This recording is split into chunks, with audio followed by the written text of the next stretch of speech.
여러분, 저는 부정교회 부임해서 가장 먼저 우리 환우 신방을 하고 있습니다. 제가 10년 전에 베델교회 부임해서도 환우 신방을 가장 우선순위를 두고 진행을 했었습니다. 2015년도에 베델교회 부임해서 신방했던 환우 중에 하나가 윤석원 형제라고 하는 분이셨어요. 이분은 1991년도에 교통사고로 전신이 마비된, 말도 겨우 하실 수 있는, 몸은 전혀 움직일 수 없는 그런 환자였습니다. 사고 후 한 40여일을 코마 상태로 의식 없이 있다가 겨우 깨어났는데 말조차 할 수 없는 정말 암흑 같은 시간들을 보내다가 가족들이 눈을 깜빡여보라, 그렇게 해가지고 눈을 깜빡일 수 있다는 걸 알게 돼서 한글 자모음, 한글판을 들고서 그럼 자음 하나, 모음 하나 찾아가면서 겨우 의사소통을 하기 시작했습니다. 얼마 시간이 지나서는 드디어 화면의 커서를 눈동자를 움직여서, 안경을 쓰고 눈동자를 움직여서 이렇게 커서를 택할 수 있는, 그리고 화면에 있는 자판에 한 글자 한 글자를 찍어가지고 두 눈을 깜빡이면 글자가 찍히는 거죠. 한 1초 정도 이렇게 머물러야 되는데 겨우 컴퓨터를 사용할 수 있게 됐습니다. 그럼 남들은 안녕하세요 금방 치는 그 한 단어를 치기 위해서 2, 3분 동안 눈을 굴려가면서 정말 머리가 어지럽고 피곤한 가운데 컴퓨터를 쓰기 시작한 것입니다. 그런데 놀라운 것은 그렇게 10년을 노력해서 2001년도에 이 전신마비 환자가 시집을 출간했습니다. 그래도 이분은 좀 놀라주시네요. 여러분, 그 시집의 제목이 마음은 푸른 창공을 날고라고 하는 책이에요. 코람데오라고 하는 출판사에서 출간이 되었는데 아마 이 절판이 된 걸로 알고 있습니다. 그럼 이 책을 출간을 했습니다. 굉장히 역설적인 제목이죠. 그럼 몸은 꼼짝할 수 없이 병상에 누워 있어야 하는데 마음은 푸른 창공을 날고라고 하는 제목의 책을 쓴 것입니다. 여러분, 저도 처음에는 이 책이 장애인의 간절한 바람을 담은 그런 책이라고 생각을 했습니다. 여러분, 윤석원 형제는 이 장애가 생기기 전에, 교통사고 전에는 암벽 등반을 하던 산악인이었습니다. 여러분, 겨울이 되면 스노우보딩을 타던 스포츠를 즐기는 청년이었습니다. 아마 젊은 시절에 미션이라고 하는 영화를 보고, 아마 여러분도 보셨을 텐데, 그 영화를 보고 선교사가 되고 싶은 꿈을 품었던 형제예요. 여러분, 그런데 1991년도에 미국에서 주일 아침에 교회 찬양대 연습 가다가 교통사고를 당한 것입니다. 전신마비가 된 거예요. 여러분, 하나님 앞에 원망하는 마음이 왜 없었겠습니까? 처음엔 원망도 했고 죽고 싶은 생각도 들었고요. 하지만 가족들의 정성 어린 돌봄으로 마음의 안정을 찾기 시작합니다. 그리고 그 병실에서 기도를 통해서 믿음의 근력을 단련하기 시작했습니다. 여러분, 이 시들은 그 믿음의 근력을 토해낸 신앙 고백이었습니다. 여러분, 신방 때 시집을 받아들고 제가 그 다음날 아침에 새벽 기도를 마치고 아침에 시를 한 편, 두 편 읽기 시작하다가 단숨에 읽어버렸습니다. 정말 믿음의 근력이 느껴지는 그런 글들이었어요. 그리고 두 번째 수록된 시가 자일이라고 하는 제목의 시입니다. 그럼 자일은 암벽 등반하는 사람들이 서로 몸에 몸을 엮어서 함께 등반하는 등산용 밧줄을 자일이라고 이야기합니다. 제가 그 시를 잠시 읽어드리도록 하겠습니다. 친구여, 우리 곁엔 항상 산이 있었고 사람들은 그래서 우리를 아구라고 했지. 자네와 나 사이엔 자일로 묶여 있었지. 그렇게 힘들게 바위를 오르곤 했지만 정상에 오르면 우리는 항상 어김없이 내려와야 했지. 세월이 흘렀지만 아직도 우리는 매달려 있더군. 그것은 바위가 아닌 삶이었고 생활이었지. 우리들 미래의 목표를 위해서였더군. 하지만 나에게는 생각해보니 자일도 파트너도 없었기에 나는 무섭고 두려움에 떨어야만 했어. 하지만 이제 나에게는 믿음이란 자일이 있고 예수님 같은 파트너가 계시기에 아직도 이렇게 오르고 있는 중이네. 친구여, 이제 우리 같은 자일과 같은 파트너로 정상을 향해 함께 오르자꾸나. 다시는 내려오지 않을 정상을 향하여. 이런 시입니다. 그럼 믿음의 근력이 느껴지십니까? 별로 아무 생각 없이 들으신 것 같아서 불안하긴 한데, 나중에 영상을 돌려보시면서 무엇을 의미하는지, 그가 살았던 산악인의 삶, 하지만 생활인으로서 오르고 있는 그 삶의 정상, 결국은 믿음의 정상을 향해서 달려간다고 하는 고백이 담겨 있는 그런 시입니다. 그럼 제가 부임하던 해 경희대 사이버대학을 온라인으로 졸업하고요, 그 병상에서 LA에 있는 한 신학교에 목회학 석사 과정에 입학했습니다. 온라인으로 공부를 시작했습니다. 제가 사역하던 베델교회 장애인 사역부를 For Friends Ministry라고 이야기하는데, 제가 담당하는 목사님과 대화를 하다 보니까 1년에 한 번 이 윤석원 형제가 설교를 할 수 있도록 강단을 내주신다는 거예요. 그래서 그 부서에 전도사로 임명을 했습니다. 그 다음부터는 윤석원 전도사님으로 부르게 됐습니다. 제가 종종 신방을 가서 그 병상에 있는 우리 윤석원 전도사님 신학 공부를 격려하고, 또 문서 선교의 꿈을 가지고 있기 때문에 계속 글을 쓰시도록 격려했는데, 2018년도에 드디어 수필집을 한 권 더 출간을 하셨어요. 꼼짝할 수 없는 내게 오셔서라고 하는 책을 포이에마라고 하는 출판사에서 출간을 하셨습니다. 제가 이 제목을 참 좋아하게 되었습니다. 꼼짝할 수 없는 내게 오셔서. 내가 하나님을 찾았다는 것이 아니고요, 하나님께서 내게 오심을 간증하고 있기 때문에 그렇습니다. 여러분, 우리는 흔히 신앙의 반전을 이렇게 생각합니다. 하나님이 다시 걷게 해주셨다, 이 병을 치유해 주셨다, 무너진 사업을 다시 일으켜 주셨다, 막힌 문제가 다 풀렸다. 여러분, 물론 하나님께서 그렇게 역사하시기도 하지만 하나님께서 윤 전도사님에게 베풀어 주신 반전은 그런 것은 아니었습니다. 여러분, 그 몸은 여전히 꼼짝할 수 없이 병상에 묶여 있었지만 하나님께서 그 병상을 찾아오셨습니다. 마음과 영혼을 다시 일으켜 세워주셨습니다. 그럼 두 발로 세상을 다닐 수는 없지만 그의 글이 아직도 세상을 돌아다니고 있습니다. 그가 선교사가 되어서 선교지에 가지는 못했지만, 그럼 그 병상에서 많은 선교사님들과 함께 신학을 공부했던 선교사님들과 여전히 이메일로 주고받으면서 격려하고 위로하고 기도해주는 선교의 사명을 감당하고 있습니다. 그럼 그 병실이 감옥이 될 수도 있었지만 하나님은 그 병실을 기도실로 바꾸어 주셨습니다. 사랑하는 성도 여러분, 하나님의 반전이 항상 문제와 상황을 바꾸어 주시는 것만은 아닙니다. 그럼 때로는 우리 삶에 아무것도 바뀌지 않을 수 있어요. 상황은 그대로일 수 있습니다. 그런데 하나님께서 우리의 생각의 반전을 일으켜 주십니다. 우리의 의미의 반전, 사명의 반전을 일으켜 주십니다. 사랑하는 성도 여러분, 저는 그런 반전이 저와 여러분의 삶에도 있기를 주님의 이름으로 간절히 축원합니다. 그럼 오늘 본문은 그런 하나님의 반전을 기록하고 있습니다. 그럼 이미 다 읽으셨고, 어떤 분은 보니까 이미 챗 GPT에 본문을 넣고 반전이 무엇이냐 다 물어보고 오셨더라고요. 제가 말씀드리는 반전이 아닐 수도 있지만, 그럼 정말 하나님께서 어떤 일을 행하시는지 우리가 그 하나님의 반전을 주목하기 원합니다. 제가 세 가지로 정리해 드릴 텐데요. 첫 번째로, 하나님은 죽음의 자리를 생명의 자리로 만들어 주셨습니다. 그럼 죽음의 자리를 생명의 자리로 만드셨어요. 우리 5절 말씀을 같이 읽겠습니다. 시작. 바로의 딸이 목욕하러 나일 강으로 내려오고 시녀들은 나일 강가를 거닐 때에 그가 갈대상에 상자를 보고 시녀를 보내어 가져다가. 아멘. 그럼 바로의 딸이 나일강에 와서 목욕하는 것도 흔치 않은 일입니다. 이걸 두고 신학자들이 설왕설래하며 많은 이야기를 합니다. 더구나 시녀들은 강가를 거닐고 있습니다.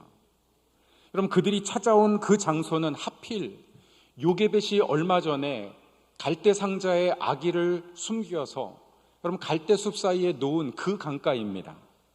그럼 인간적으로 그 갈대상자를 그곳에 두면서 이 아이를 얼마나 오래 숨길 수 있을지, 과연 살릴 수 있을지 확신할 수 없었을 것입니다.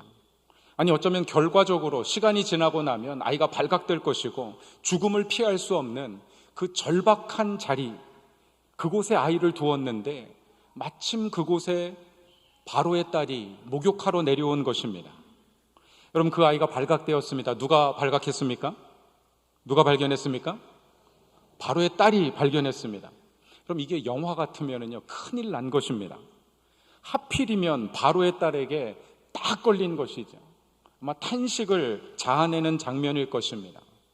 차라리 그냥 애굽의 일반 여인 같으면 이 아이를 살려줄 희망을 걸어보기라도 할 텐데, 여러분, 히브리 나마를 다 죽이라고 명령한 그 바로의 딸이 강가에 내려와서 갈대상자를 발견한 것입니다. 여러분, 마치 죽음의 여신이 이 아이를 발견한 것 같습니다.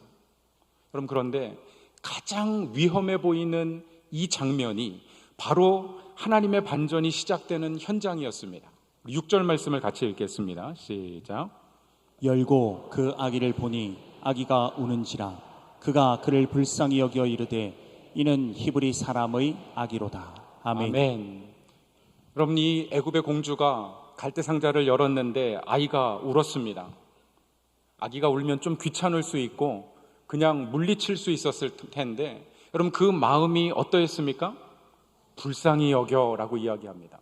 여러분, 그냥 감정적으로 공감했다, 불쌍하게 여겼다 정도가 아니라 이 단어가 사실은 굉장한 의미를 담고 있습니다.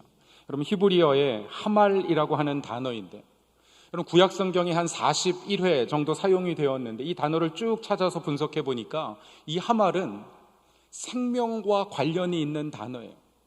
여러분, 불쌍히 여기다, 아끼다 라는 의미로 번역이 되었는데 그냥 불쌍히 여기고 아끼는 것이 아니라 거의 대부분 생명과 연관이 되어 있습니다. 예를 들어서 여러분, 사무엘상 15장에 보면 하나님께서 사무엘을 통해서 사울에게 명령하세요. 너는 가서 아말렉을 진멸하라 명령하시면서 4절에 보니까 너희는 그를 아끼지 말라 이렇게 명령하세요. 아끼지 말라. 이게 로 하말이라고 하는 단어입니다. 부정어를 써서 하말하지 말라, 불쌍히 여기지 말라, 아끼지 말라고 이야기하세요. 여러분, 아말렉을 아끼지 말라 무슨 뜻입니까? 죽이라는 말이에요. 가서 진멸하라는 말입니다. 하나님께서 그 죄를 심판하신다는 이야기예요. 여러분, 구약의 많은 하말의 용례를 보니까 생명과 관련이 있습니다. 이 공주가 이 아이를 하말, 불쌍히 여겼다. 무슨 말입니까? 살리겠다는 이야기예요. 여러분, 생각해 보십시오. 아버지는 죽이라 그랬는데 딸은 살리려고 합니다. 여러분, 아버지는 그 강에 던지라고 이야기했는데 그 죽이라고 한 그 장소에서 딸은 도리어 이 아기를 강에서 건져냅니다. 죽음의 자리가 생명의 자리가 된 것입니다. 여러분, 얼마나 기가 막힌 반전입니까? 여러분, 이미 다 알기 때문에 별로 반전 같지 않지만, 여러분, 얼마나 멋있는 하나님이십니까? 바로는 죽이기 위해서 계획하고 있는데 그 죽일 계획을 살릴 계획으로 바꾸신 거예요. 사랑하는 성도 여러분, 하나님께서는 우리 삶에 당한, 우리가 지금 직면하고 있는 절망적인 상황도, 우리를 위협하는 사람도, 소망 없는 환경도 생명의 소망으로 넘치게 하실 수 있습니다. 그게 복음의 능력이기 때문에 그래요.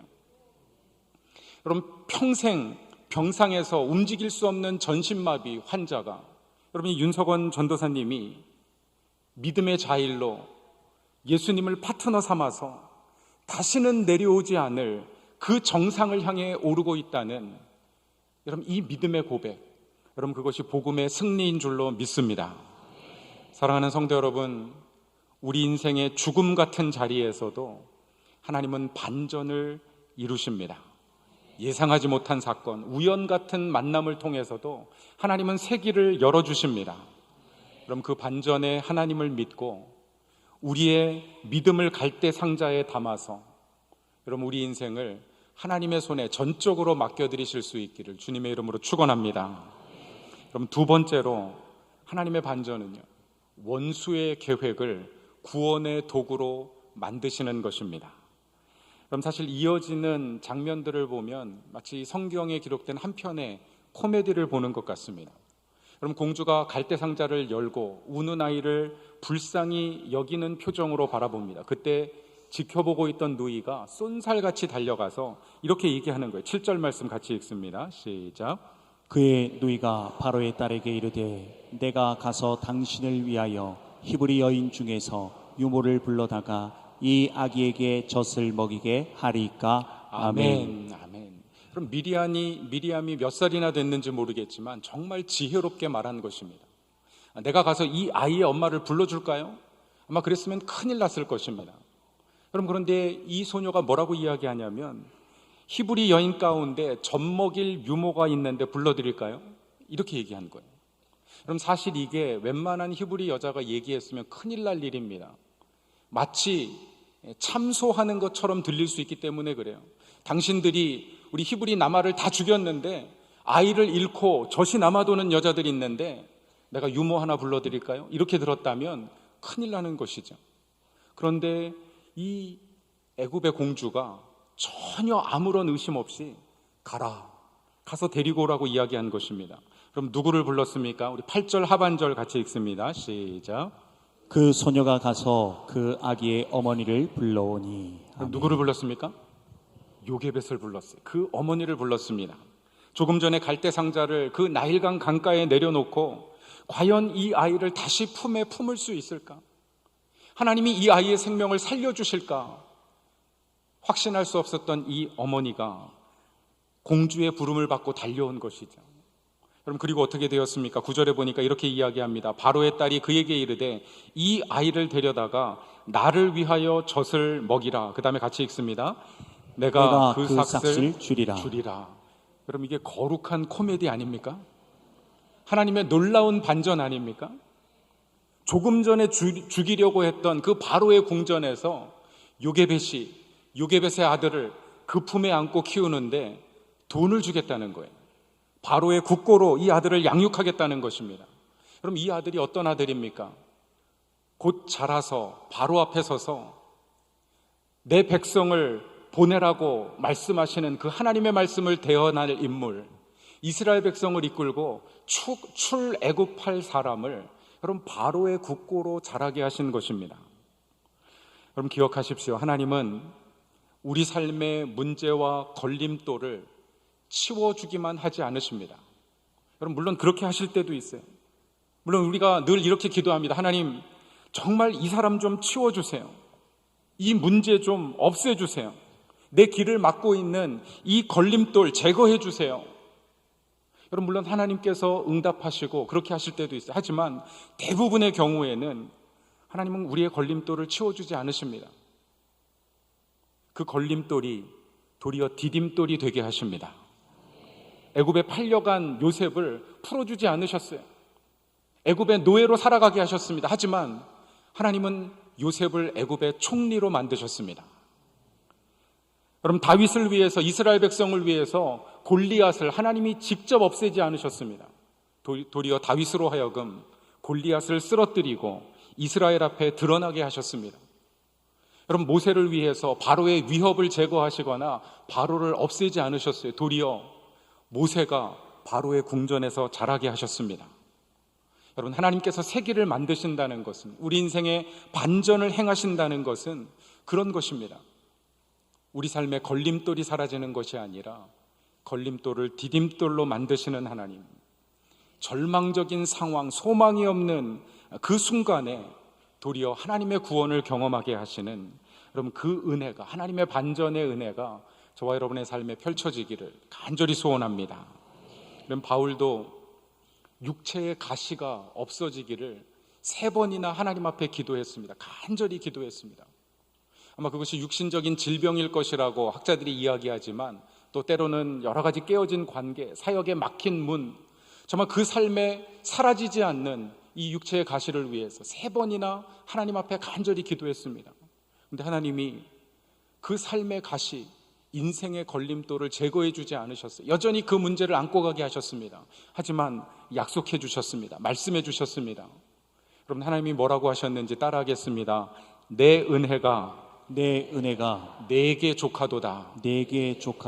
하나님의 은혜가 바울의 삶에 넘치도록 풍성하게 임한 것을 깨닫게 하셨어요.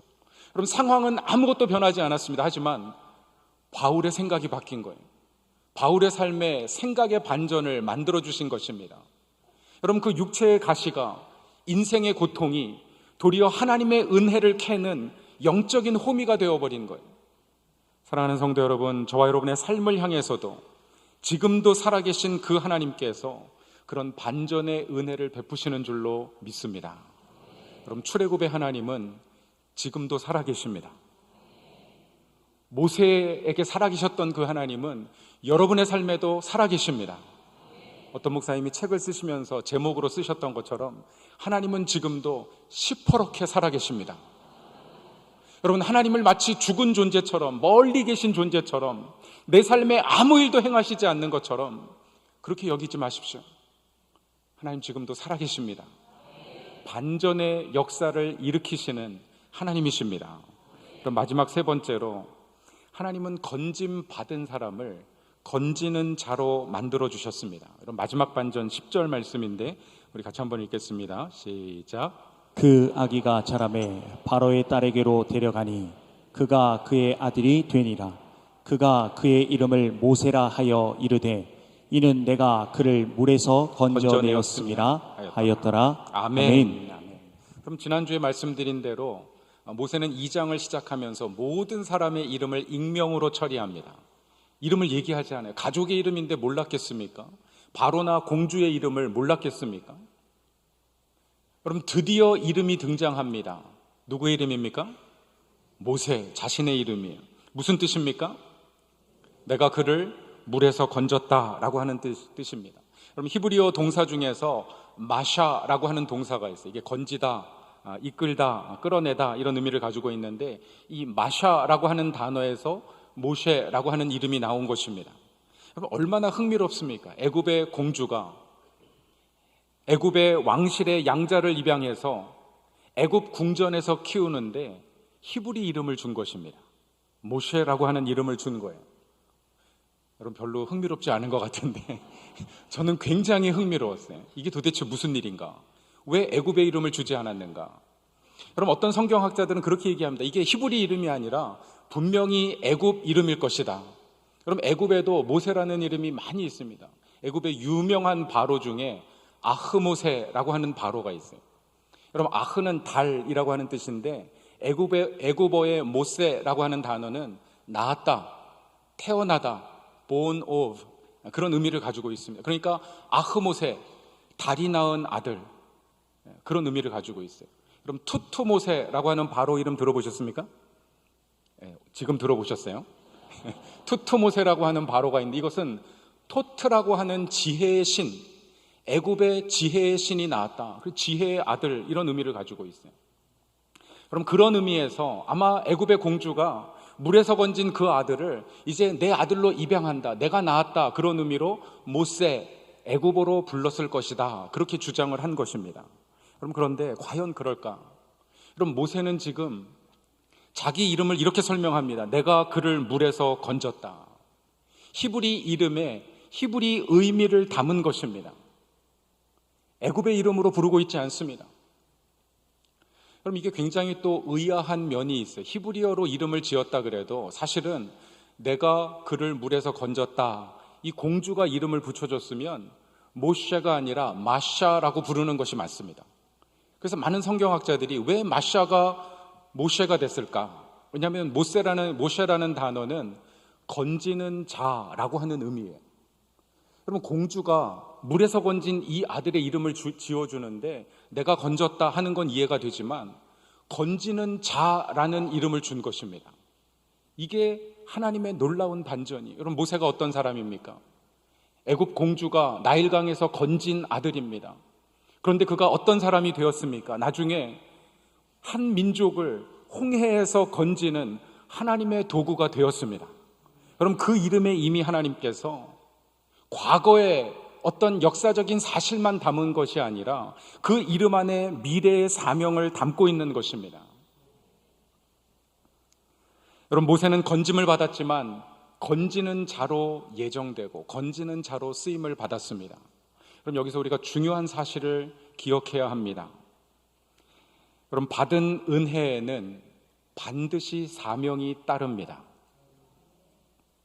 여러분, 우리가 받은 은혜에는 하나님이 기대하시는 사명이 담겨 있습니다. 우리가 구원받고 풍성한 은혜를 누리는 것은 나 혼자만, 우리끼리만 편안하고 즐겁고 행복한 삶을 살라는 것이 아닙니다. 그럼 사도 바울은 고린도후서 1장 4절 말씀에 은혜의 목적이 무엇인지를 분명하게 밝히고 있습니다. 같이 한번 읽겠습니다. 시작. 우리의 모든 환난 중에서 우리를 위로하사 우리로 하여금 하나님께 받는 위로로서 모든 환난 중에 있는 자들을 능히 위로하게 하시는 이시로다.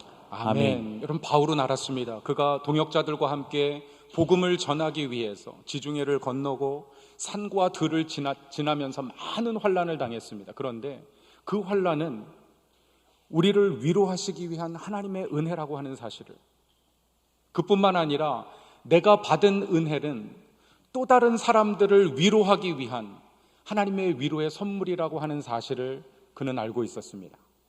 여러분, 하나님께서 왜 우리를 위로하셨습니까? 위로하는 사람 되라고 위로하신 것입니다. 왜 나를 용서하셨습니까? 용서하는 사람 되라고 용서하신 거예요. 여러분, 정말 십자가의 보혈의 은혜로 하나님의 놀라운 사랑으로 그렇게 용서받고도 여러분, 용서하지 못한다면 우리는 은혜의 사명을 감당하지 못하는 것입니다.